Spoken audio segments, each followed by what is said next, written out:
Assalamu alaikum. Welcome to Technology with Dr. Haris Aziz. आपने सुना होगा, अक्सर हम कहते हैं कि this is age of technology, या हम कहते हैं कि we are living in digital age and future is AI, या इंडस्ट्री 4.0 ने हमारी जिंदगियों को बदल दिया है। ये टेक्नोलॉजी क्या है? इससे पहले कि हम ये जानें कि डिजिटल एज क्या है या इंडस्ट्री 4.0 किसे कहते हैं, हमें ये जानना है कि टेक्नोलॉजी रेवोल्यूशन क्या है, ये कैसे आते हैं और इनके इंसानी जिंदगी पर क्या असरात मुरतब होते हैं। टेक्नोलॉजी रेवोल्यूशन एक ऐसा दौर कहलाता है जिसमें एक या एक से ज्यादा टेक्नोलॉजीज बहुत ही कम वक्त में किसी दूसरी और उससे बेहतर टेक्नोलॉजी से रिप्लेस हो जाती है। ये तेजी से बदलती टेक्नोलॉजी का जमाना होता है जिसमें इनोवेशंस और एक्सेलरेटेड इन्वेंशंस का इस्तेमाल और उनकी एडाप्टेशन इंसानी माशरे में एक एब्रप्ट चेंज लाते हैं। एक ऐसी तब्दीली जिससे इंसानों के रहन सहन, बूदोबाश, खाने पीने, मिलने जुलने, ओढ़ने बिछोने, सोने उठने, काम करने और पढ़ने, सब पे बहुत तेजी से बहुत गहरा असर पड़ता है। It is said that the more you understand the past, the more you can predict the future. So, to better survive in this age and the time of come, it's essential to know the past and how it all begins. So, we are going to turn our attention now to the first industrial revolution, one of the most significant developments in human history. जरा imagine कीजिए, ये 1760 का जमाना है। आप England में या Europe में या दुनिया के किसी ऐसे हिस्से में रहते हैं जिसे आज हम डेवलप्ड वर्ल्ड कहते हैं। लेकिन 1760 के ज़माने में ज़्यादातर लोगों का शोबा काश्तकारी होगा। आपको मार्केट जाना है तो आप पैदल गाड़ी पे जाते होंगे या हाथ वाली गाड़ी होगी आपके पास, या अगर आप थोड़े से वसाइल रखते हैं तो घोड़ा गाड़ी होगी। आपके घरों में ना पानी का कनेक्शन है, ना बिजली का कनेक्शन है, ना खाना ठंडा रखने के लिए रेफ्रिजरेटर है, ना कपड़े धोने के लिए वॉशिंग मशीन है, ना वक्त का इस तरह एहसास है। आप वक्त को मिनट्स या सेकंड्स या घंटों के बजाय चांद और सूरज के साइकिल से नापते होंगे और दिन को मुख्तलिफ हिस्सों में तकसीम किया होगा। और इस सब में आपकी जिंदगी ऐसी ही है जैसे कि जिंदगी 1660 में, या फिर ऐसे ही जैसे किसी की जिंदगी 1560 में या फिर 1260 में। ऐसा नहीं कि इन सदियों में कोई तब्दीली नहीं आई, बहुत कुछ तब्दील हुआ, मगर स्टैंडर्ड ऑफ लिविंग तकरीबन एक सा ही रहा। फर्स्ट इंडस्ट्रियल रेवोल्यूशन 1760 के आसपास शुरू हुआ। ये सब इंग्लैंड में स्टीम इंजन की इजाद और टेक्सटाइल की मैकेनाइजेशन के साथ शुरू हुआ। मैन्युफैक्चरिंग इंडस्ट्री हमेशा के लिए बदल कर रह गई। जो काम करने में पहले दिन लगते थे, अब सिर्फ घंटे लगने लगे। पैदावार के इस नए दौर ने खाम माल और वसाइल पर कंट्रोल की दौड़ शुरू कर दी, जिसके नतीजे में कॉलोनाइजेशन में इजाफा हुआ। कई मुल्क कॉलोनाइज्ड हुए। कारखानों की तख्लीक ने नई मुलाजमतें पैदा की और मजमूई इक्तसादी तरक्की को फरोग दिया। इस दौर ने हमारे जदीद दौर के स्कूलों, कॉलेजों, तालीमी निज़ाम को भी जन्म दिया, जिसमें एक निज़ाम और एक नज़्म ज़ब्त तैयार किया गया ताकि फैक्ट्री वर्कर्स और मैनेजर्स की बड़ी पैमाने पर मांग को पूरा करने के लिए वर्क फोर्स तश्कील दी जा सके। फर्स्ट इंडस्ट्रियल रेवोल्यूशन ने ज़राअत के शोबे में ऐसी तब्दीलियां की जिन्होंने पैदावारी सलाहियत में इजाफा किया और तिजारत में फ़रोग ने शहरों और शहरों में और लोगों में सामान की तकसीम करने में मदद की, जिसकी वजह से अब हर एक खानदान को अपनी ज़रूरत खुद से तैयार करने के बजाय किसी एक काम को करना पड़ता था। And all these factors played role in establishment of division of labour. जैसे किसान खेती बाड़ी पर तवज्जो मरकूज कर सके और टेक्सटाइल वर्कर टेक्सटाइल की तख्लीक पर तवज्जो मरकूज कर सके, जो कि हर खानदान को हर किस्म का काम करने से ज्यादा आसान और ज्यादा मौसर था। तो दुनिया की पहली फैक्ट्रियां आलमी और मकामी मंडियों के लिए अंग्रेजी कपड़े की पैदावार बढ़ाने के दबाव से पैदा हुई और मैनचेस्टर दुनिया का पहला इंडस्ट्रियल सिटी बना। लाइट वेट और रंगीन और वॉशेबल कपड़े, आज तो ये बिल्कुल एक नॉर्मल सी बात लगती है। आप स्टोर में जाते हैं और परचेज करते हैं। लेकिन इब्तदा में कपास की सनती पैदावार बहुत रिस्की थी। इंडस्ट्रियल रेवोल्यूशन के स्टार्ट में कारोबार में नाकामी की शरह तकरीबन 50% से ज्यादा थी। इसकी वजह से तजर्बाकार मैन्युफैक्चरर्स ने मजदूरी की लागत को कम से कम रखने के लिए काम किया। एक तरीका ये था कि सरकारी, मजहबी या खैराती इदारों से बगैर मुआवजा यतीम बच्चों को मजदूरी के तौर पे इस्तेमाल किया जाए। एक ऐसे वक्त में जब लोग स्टीम से चलने वाली मशीनरी और इसके खतरात में ज्यादा नहीं जानते थे, आए रोज सनती और इंडस्ट्रियल हादसात होते रहते और अक्सर बच्चे इसका शिकार होते। बच्चों ने नाकाबिले यकीन हद तक लंबे घंटे काम किया और सेफ्टी स्टैंडर्ड्स की भी कमी होती थी। वर्कर्स बाजू, आंखें या उंगलियां खो देते या दूसरी सूरत में उनका चेहरा बिगड़ जाता। माली तबाही से बचने के लिए पैदावार और मुनाफा बहुत जरूरी था, और इंडस्ट्रियलाइजेशन ने शुरू में तो गुलामों और स्लेव्स की मांग में भी इजाफा किया।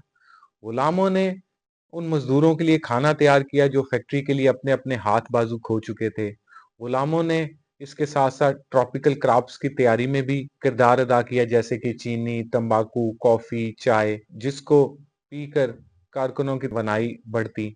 और गुलामों ने और स्लेव्स ने मशीनरी को चलाने के लिए खजूर और दीगर ट्रॉपिकल क्रॉप्स का ऑयल फराहम किया, और साथ ही सनत के लिए खाम माल, खास तौर से कपास यानी कॉटन। ये समझना जरूरी है कि सनत स्लेव्स की मजदूरी और चाइल्ड लेबर की वजह से तरक्की की मनाजिल तय करती गई, और उन खवातीन की मेहनत के जरिए भी जिन्होंने मर्दों के मुकाबले में कम उजरत दी जाती। वक्त गुजरने के साथ साथ ज्यादा से ज्यादा लोगों ने इंडस्ट्री में या मौशी शोबों में काम करना शुरू किया, जो स्टीम इंजन की तरक्की की वजह से सनत को सपोर्ट करते थे।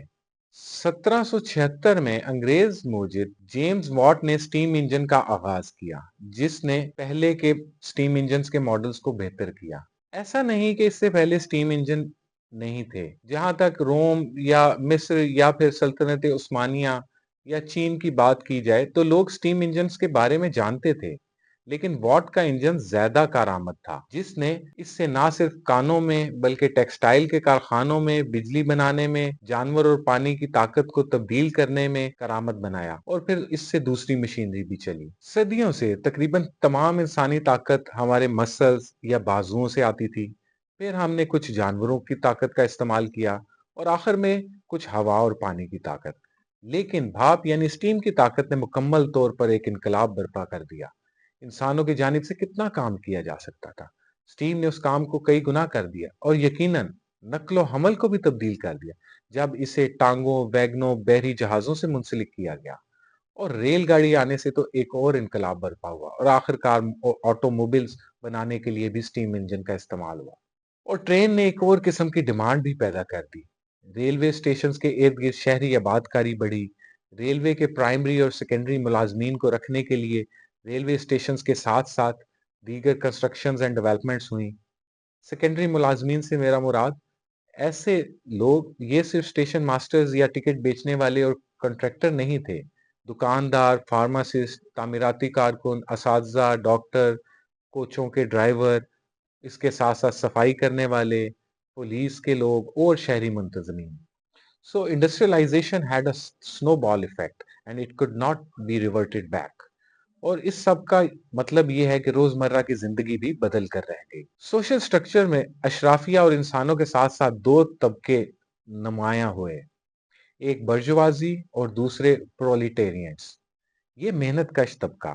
बर्जुआजी इब्तदाई तौर पर उन लोगों को कहा जाता था जो कस्बों और शहरों में रहते थे, लेकिन ये इस्तिलाह इन लोगों के लिए बाद में इस्तेमाल हुई जिन जो कारखानों के मालिक थे, बैंकों के मालिक थे, ट्रांसपोर्ट नेटवर्क्स के मालिक थे, मवेशियों और फसलों की परवरिश के लिए जो जमीन थी उनके मालिक थे। और दूसरी तरफ प्रोलिटेरियट में वो लोग आए जो कारखानों में काम करते थे, मजदूर थे, जिनके पास अपनी कफालत के लिए औजार या जमीन की कमी थी, लेकिन इसके बजाय फैक्ट्री मालकान और दीगर अफराद के लिए मेहनत करते थे। इनके दरमियान में उभरते हुए पेशावर गिरोह थे जिन्हें हम मुतवस्सित तबका कहते हैं, और यहाँ से मिडिल क्लास की पैदाइश हुई, यानी कि डॉक्टर्स, इंजीनियर्स, वकला, असातिज़ा और दूसरे खास स्किल के साथ जो पूरे माशरे की खिदमत करते हैं। खवातीन ने भी रोजमर्रा की जिंदगी में तब्दीली का तजर्बा किया। पिछली सदी में वो आम तौर पर खेतों में या वर्कशॉपों में अपने कारीगर शोहरों के साथ काम करती, या खुद ही टोपी बनाना, धागा बनाना, खड्डी पर काम करना, कपड़ा सीने का काम करती। इंडस्ट्रियलाइजेशन के इब्तदाई दिनों में वो खवातीन जो घरों में कटाई या बुनती का काम करती थी, अक्सर उन्होंने फैक्ट्रियों का रुख किया, क्योंकि फैक्ट्रियों में उजरत ज्यादा मिलती थी और उन्होंने भी बहुत से काम किए। मिसाल के तौर पे कोयले की कानों में 800 पाउंड कोयले से बड़ी गाड़ियों को धकेलना, और वो कोयला जो कि स्टीम इंजन चलाने के काम आता था। खवातीन बचपन से इस किस्म के काम करती। और चाइल्ड लेबर तो जैसा हमने पहले बताया, सो फैक्ट्रियों ने साथ साथ घरों में भी खवातीन को काम किया, जिसे आजकल हम आउटवर्क या आउटसोर्स कहते हैं, जैसा कि आजकल भी है। मिसाल के तौर पे खवातीन चाकू पॉलिश कर देना, चीनी मिट्टी के बर्तनों को रंग देना, या सिलाई कढ़ाई, इस किस्म के काम। सो इस सब के दौरान में लोगों के अंदर तबकाती तफरीक भी पैदा होती गई। तबकात साथ साथ अपनी शनाख्त भी करते गए। मसलन सनती और दीगर मजदूरों ने अपने मफादात के तहफ़्फ़ुज़ के लिए अपने क्लब्स बनाए। उन्होंने म्यूजिक, जिम खाना, स्पोर्ट्स क्लब बनाए। इन ग्रुपों में अक्सर एक लाइवली कैफे कल्चर था, जहां वो सियासत पर बात करते थे, अखबारात पढ़ते थे, म्यूजिक सुनते सुनाते थे। हर कैफे में अमूमन एक ही अखबार होता था। इसी तरह शहरों में सनतकारों और रिच अफराद जो दौलतमंद थे, उन्होंने अपनी मुश्तरका तबकाती पोजीशन की बुनियाद पर ग्रुप बनाए। इसी तरह से चैम्बर्स ऑफ कॉमर्स की बुनियाद रखी, और अपने शहरों की कामयाबी और अच्छे ज़ौक को दिखाने के लिए एग्जीबिशन सेंटर्स और म्यूजियम्स का आगाज हुआ। कारखानों के अरूज के इब्तदाई दौर में देखा गया कि वो लोग जो सनती काम की जिंदगी से महरूम रह गए थे, जैसे कि छोटे कारीगर, छोटे किसान जिन्हें इंडस्ट्री में काम ना मिला, खेती भी इतना ना, वो मशीनरी को तोड़कर या ऐसा करने की धमकी देकर एहतजाज करते। बरतानिया में इन्हें स्विंग फसादात या स्विंग रॉयट्स का नाम दिया गया, और ये लोग प्रिमिटिव रिबिलियन कहलाए। बजाय इसके कि ये लोग तब्दीली से फायदा हासिल करते और तब्दीली को अपनी बेहतरी के लिए इस्तेमाल करते और इंडस्ट्रियलाइजेशन का हिस्सा बनते या उनसे जुड़ी चीजों का हिस्सा बने, इन नाम नेहाद बागियों ने चीजों को तोड़ने फोड़ने का और एनार्की का काम किया। लेकिन रफ्ता रफ्ता फैक्ट्रियों के अंदर काम करने वाले मजदूरों ने अपनी बाहमी इमदादी सोसाइटीज बनाई, और आखिरकार यूनियंस वजूद पजीर हुई, जिन्होंने मालिकान के साथ बेहतर शराइत के लिए बातचीत की। और जब मुज़ाकरात नाकाम हो जाते तो वो मशीनों को तबाह करने की बजाय स्ट्राइक पर चले जाते, अपनी बात मनवाते और फिर से काम पर आ जाते। और इस तरह इंडस्ट्री का पहिया चलता रहा। मजमूई तौर पर सनतकारी ने जहां बहुत से लोगों को जरिया मुआश फराहम किया, वहीं बहुत सी जिंदगियों को पूरी तरह मुतासिर भी किया। शहर बेहंगम तौर पर फैले। मिसाल के तौर पे टेक्सटाइल सेंटर, जिसे मैनचेस्टर इंग्लैंड, जिसकी आबादी 1750 में तकरीबन 20,000 अफराद पर मुश्तमिल थी, और एक सदी बाद उसकी आबादी 4 लाख हो गई। मैनचेस्टर के हालात बहुत गंभीर थे। कच्ची आबादियां, स्लम्स का फैलाव, बीमारी, वबाएं, और इसके साथ महफूज पानी के मसाइल, साफ सुथरे पानी की फरहमी के मसाइल, कचरा, सीवरेज, जानवरों के अखराज का मसला, भरी हुई कीचड़ वाली गलियां, गंदगी और बदबू का एक ढेर, और दीगर सनती शहर भी कोई ज्यादा मैनचेस्टर से मुख्तलिफ नहीं थे। अगर सनतकारी की इब्तदा इंग्लैंड से हुई, लिहाजा सनतकारी इंग्लैंड और दीगर यूरोपियन ममालिक से फैली, जहां से इसका आगाज आलमी तिजारत के जरिए जमा किए गए सरमाए की बदौलत हुआ। और इस वजह से कि इस तिजारत ने गैर मुल्की मसनूआत की कामयाब तकलीद को मुमकिन बनाया। लेकिन फिर सनतकारी फैल गई और फैलती गई और पूरी दुनिया में फैल गई। इसने 19वीं सदी तक बरे आजमों का सफर तय किया। अगरचे बाकी जगहों में सनतकारी कम थी, वहां अभी भी गुर्बत थी, लेकिन सनतकारी इलाकों में भी हमने देखा कि गुर्बत थी, जैसा कि वर्कर्स के लिए मुश्किल हालात थे, उन्हें ज्यादा वक्त काम करना पड़ता था। सो क्या इंडस्ट्रियलाइजेशन या इंडस्ट्रियल रेवोल्यूशन एक रेवोल्यूशन था? जी हाँ, अगर तो इस रेवोल्यूशन ने इंसानों की जिंदगियों पर असर डाला तो वाकई ये एक रेवोल्यूशन था। लेकिन अक्सर मौरखीन इनकलाब को इस तरह देखते हैं जैसे कि कोई इनकलाब शुरू होता है और ख़त्म हो जाता है। मिसाल के तौर पे अंग्रेज़ी इनकलाब, बरतानवी इनकलाब या अमरीकी इनकलाब। लेकिन इसके बरअक्स सनती इनकलाब ख़त्म नहीं हुआ। बहुत से लोग सनती इनकलाब को आज भी हमारे तर्ज़ ज़िंदगी में ड्रामाई तब्दीलियाँ लाते हुए देख रहे हैं। आज भी जो फर्स्ट इंडस्ट्रियल रेवोल्यूशन से सिलसिला शुरू हुआ था, वो आज भी जारी है। आज भी हम एक्सपेक्ट करते हैं कि टेक्नोलॉजी हमारी ज़िंदगियों में मज़ीद तब्दीलियाँ लाएगी। हम अपने वालिदैन के इस्तेमाल के मुकाबले में बातचीत और काम करने के लिए और कम्युनिकेट करने के लिए मुख्तलिफ टूल्स इस्तेमाल करते हैं, जो हम समझते हैं कि हमारे वालिदैन के ज़माने से बहुत मुनफरिद और बहुत बेहतर हैं। लेकिन आप सोचिए, ये तवक्को सिर्फ 200 साल पुरानी है। ज़्यादा इंसानी तारीख में 200 साल कोई ज़्यादा अरसा नहीं है। और इसी तरह से अगर आप इमेजिन करें और ये बात आपको हैरत में डाल देगी, अगर आप 2024 में आँखें बंद करें और 2124 में जागें, तो दुनिया कितनी अजीबो-गरीब हो चुकी होगी। सो ये सब हम जानेंगे मज़ीद अपनी नशिस्त में और बहुत कुछ only on UOS TV. Stay blessed.